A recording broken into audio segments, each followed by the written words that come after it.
اعوذ باللہ من الشیطان اللعین الرجیم بسم اللہ الرحمن الرحیم السلام علیکم ورحمۃ اللہ وبرکاتہ۔ مومنین کرام، آج آپ کے سامنے مولا کائنات کا ایک انتہائی اہم فرمان ذکر کرنا ہے کہ جس میں مولا یہ بتانا چاہ رہے ہیں کہ انسان کو ہر روز اللہ کی کن نعمتوں کا شکر ادا کرنا چاہیے۔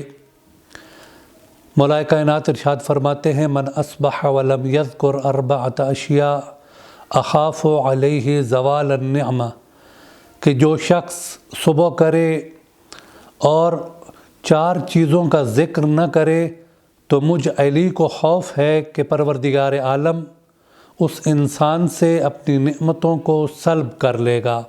تو مولا کائنات نے سب سے پہلی نعمت کہ جسے انسان کو ہر روز یاد کرنا چاہیے اور اس پر شکر ادا کرنا چاہیے بیان فرمائی۔ انسان صبح اٹھنے کے بعد یہ کہے کہ الحمدللہ الذی عرفنی نفسہ ولم یترکنی عمیان القلب، کہ تمام تعریف اس اللہ کے لیے خاص ہے کہ جس نے مجھے اپنی ذات کی معرفت نصیب فرمائی اور مجھے توحید سے بے بہرہ قرار نہیں دیا۔ یعنی توحید کی معرفت وہ اللہ کی نعمت ہے کہ جس پر انسان کو ہر روز شکر ادا کرنا چاہیے، کیونکہ روایات کے اندر ہے کہ من قال لا الہ الا اللہ دخل الجنہ، کہ جس نے لا الہ الا اللہ کہا وہ جنت میں داخل ہو گیا۔ یعنی جنت میں جانے کا سبب کیا ہے؟ وہ اللہ کی وحدانیت کا اقرار کرنا ہے۔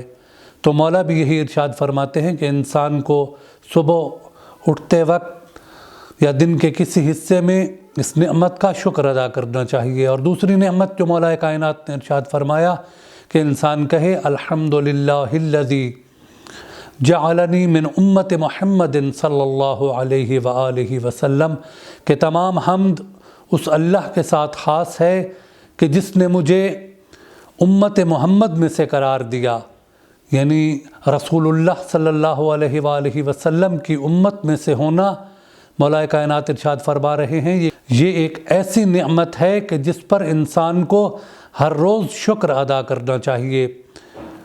اور جیسا کہ روایات میں ہے کہ تمام انبیاء جب ان کو قبروں سے مبعوث کیا جائے گا تو ہر نبی کی زبان پر ہوگا نفسی نفسی، پروردگارہ میری جان کو بخش دے، پروردگارہ میری جان کو بخش دے۔ لیکن رسول اللہ کی زبان پر ہوگا امتی امتی، کہ اے اللہ میری امت کو بخش دے، میری امت کو بخش دے، کہ اس وقت بھی رسول اللہ کو اپنی امت کا خیال ہوگا۔ تو واقعاً یہ ایک ایسی نعمت ہے کہ جسے انسان کو ہر روز اس نعمت کا شکر ادا کرنا چاہیے۔ اور تیسری چیز جس کی طرف مولا کائنات نے اشارہ فرمایا کہ الحمدللہ الذی جعل رزقی فی یدیہ ولم یجعل رزقی فی ایدی الناس، کہ تمام حمد اس اللہ کے ساتھ خاص ہے کہ جس نے میرے رزق کو اپنے ہاتھوں میں قرار دیا اور میرے رزق کو اپنی مخلوق میں سے کسی مخلوق کے ہاتھ میں قرار نہیں دیا۔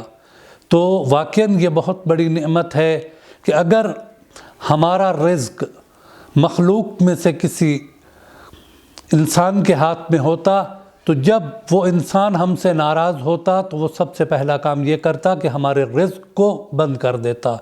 لیکن ہم دیکھتے ہیں کہ ہم صبح سے لے کر شام تک اللہ کی نافرمانی کرتے ہیں، اللہ کی معصیت کرتے ہیں، لیکن پروردگار عالم ہمارا رزق بند نہیں فرماتا۔ تو واقعاً یہ ایک ایسی نعمت ہے کہ جس پر ہمیں ہر روز اللہ کا شکر ادا کرنا چاہیے۔ اور چوتھی چیز جو مولا کائنات نے ارشاد فرمائی کہ انسان کہے کہ الحمدللہ الذی ستر ذنوبی وعیوبی ولم یفضحنی بین الناس، کہ حمد ہے اس اللہ کی کہ جس نے میرے عیوب کو اور میرے گناہوں کو پردے میں رکھا، میرے عیوب اور گناہوں کی پردہ پوشی کی، اور گناہوں اور عیوب کی وجہ سے مجھے لوگوں کے سامنے رسوا نہیں کیا۔ تو واقعاً یہ بھی ایک اللہ کی بہت بڑی نعمت ہے کہ ہم جو گناہ کرتے ہیں پروردگار عالم وہ مخلوق سے ہمارے گناہوں کو چھپاتا ہے اور ان کی ستر پوشی کرتا ہے۔ تو مولا فرماتے ہیں کہ جو شخص صبح بیدار ہونے کے بعد دن کے کسی حصے میں ان 4 نعمتوں کا شکر ادا نہیں کرتا تو مجھ علی کو خوف ہے کہ پروردگار عالم اس سے اس کی نعمتوں کو سلب کر لے۔ تو پروردگار عالم سے دعا ہے کہ پروردگار عالم ہمیں اس کی تمام نعمتوں پر شکر ادا کرنے کی توفیق عطا فرمائے اور بالخصوص ان نعمتوں پر ہر روز شکر ادا کرنے کی توفیق عطا فرمائے۔